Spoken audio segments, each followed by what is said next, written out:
Hello বন্ধুরা, আজকে আমি একটা নতুন রান্নার রেসিপি নিয়ে এসেছি। খেরোর তরকারি।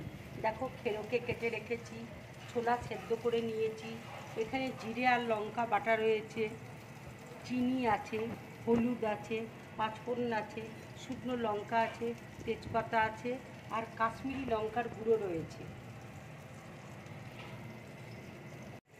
তেল দেখো গরম হয়ে গেছে, এবার আমি চিনিটা দিয়ে দিচ্ছি।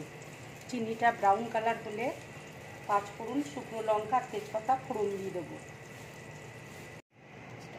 চিনিটা দেখো ব্রাউন কালার হয়ে গেছে, এবার আমি পাঁচফোড়ন দিচ্ছি,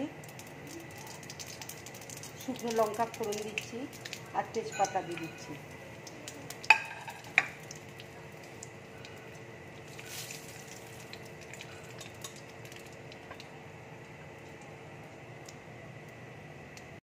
এবার আমি মশলাটা দিয়ে দিচ্ছি।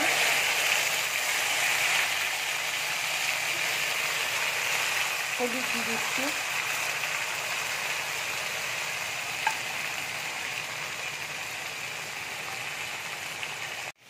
এবার আমি কাশ্মীরি লঙ্কার গুঁড়োটা দিয়ে দিচ্ছি।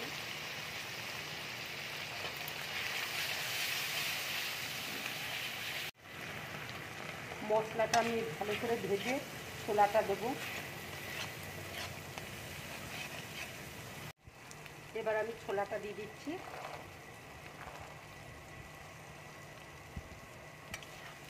এইভাবে খেরোর তরকারি করবে, খুব ভালো লাগবে খেতে। আর খেরো হচ্ছে খুব ঠান্ডা জিনিস, গরমকালে খাওয়া ভীষণ ভালো।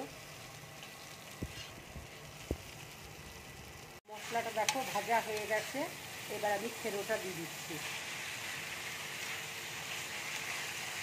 খেরো দিয়ে ভালো করে কষে নেব।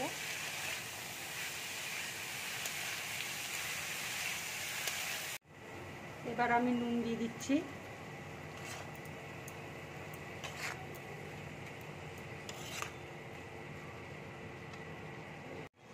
নুন দিয়েছি, দেখো খেরোতে কতটা জল বেরিয়েছে। আমাকে আর জল দিতে হবে না, এতেই খেরোটা রান্না হয়ে যাবে।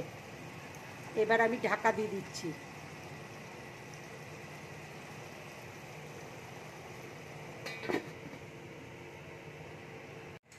এবার আমি ঢাকাটা খুলে দিচ্ছি। দেখো রান্নাটা আমার হয়ে গেছে।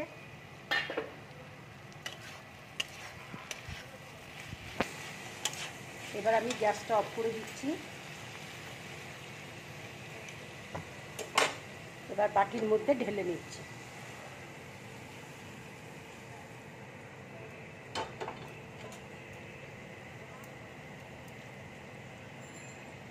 এইভাবে খেরোর তরকারিটা করবে। যদি আমার রান্নাটা ভালো লাগে, লাইক করবে, শেয়ার করবে আর ড্রিম ব্লগ চ্যানেলটাকে সাবস্ক্রাইব করবে। নমস্কার।